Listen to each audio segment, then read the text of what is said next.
Hello, I'm Chris Ferrara. Welcome to Fatima Perspectives, a commentary on current affairs in the Church.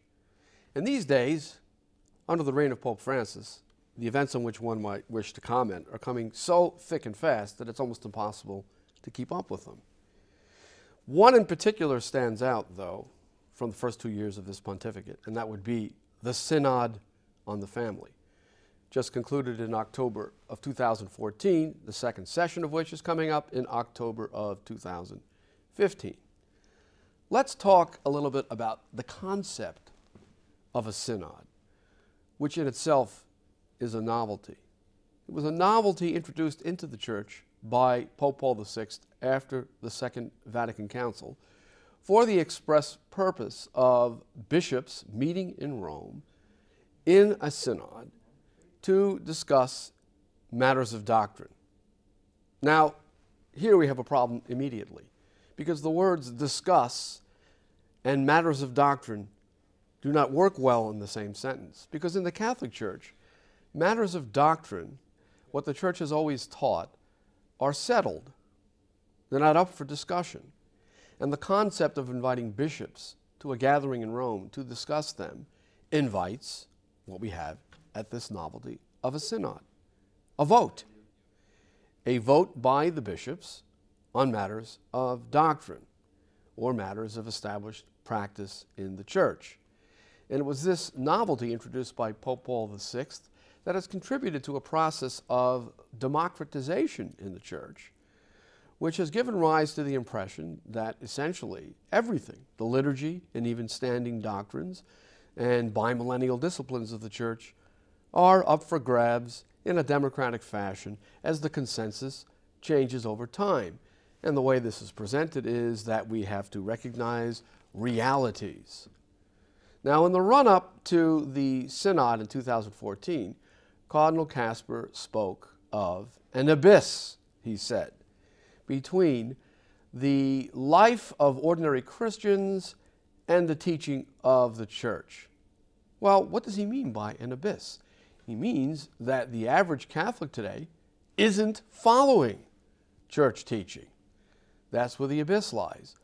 Now, as St. Thomas would teach, and as the Church has always recognized, when people cease to follow the teaching of the Church, there has not arisen an abyss between Catholic teaching and the people, but rather the people have entered into that state known as apostasy. And apostasy is precisely what Our Lady came to warn us about at Fatima when she revealed to the three seers the third secret of Fatima, only part of which we have seen to this day. The problem of apostasy was supposed to be the justification for the Synod, which according to Cardinal Kasper was urgently needed to address this so-called abyss between Church teaching and the lives of the average Catholic today, meaning the refusal of the average Catholic to follow Church teaching. That already was a warning signal that this Synod had the potential to be a disaster for the Church. And this was made quite explicit by Cardinal Kasper's substantial proposals for the Synod, which, unfortunately, were clearly made with the backing of Pope Francis. I'm talking about Cardinal Kasper's really quite insane idea that Catholics who had divorced and so-called remarried, and were, as our Lord himself said, therefore living in a state of adultery because the first marriage was valid and marriage is indissoluble, could, according to Kasper, in some circumstances, be admitted to the sacraments of confession and Holy Communion without a firm commitment to renounce the second adulterous relationship, and if circumstances made it impossible for the couple to separate, as for example, where they have children, there would also be a commitment to live chastely, in continence. This was the classic teaching of the Church, affirmed by John Paul II only 33 or 34 years ago in Familiaris Consortio, when he said that the Church must reaffirm her constant discipline, that people who have found themselves in these irregular second marriages, so-called, while the first valid marriage subsists, must commit not to partake of those benefits which pertain to the marital relationship in the second relationship. Otherwise, they cannot be admitted to Holy Communion. Why? John Paul II made it clear that to do otherwise, to admit public adulterers, which is objectively what the divorced and remarried are, to Holy Communion would throw the faithful into confusion and would undermine the respect due to the Blessed Sacrament itself. And so he reaffirmed the bimillennial discipline of the Church only 33 years ago. Now, along comes Cardinal Kasper in connection with the Synod of October 2014 to propose, with the apparent support of Pope Francis, who has been praising Cardinal Kasper's so-called theology of mercy almost from the moment of his election, to propose at the Synod precisely the admission of divorced and remarried people to Holy Communion with no commitment to cease their adulterous relationships. This is, of course, unthinkable. And yet, this apparently was part of the agenda that was driving the Synod of October 2014. So the Synod was held. And in the course of that Synod, a rather mysterious document called the Interim Report was issued. The Interim Report, however, was not the product of the Synod Fathers who had met in Rome, but rather the product of a drafting committee dominated by progressive prelates appointed by Pope Francis.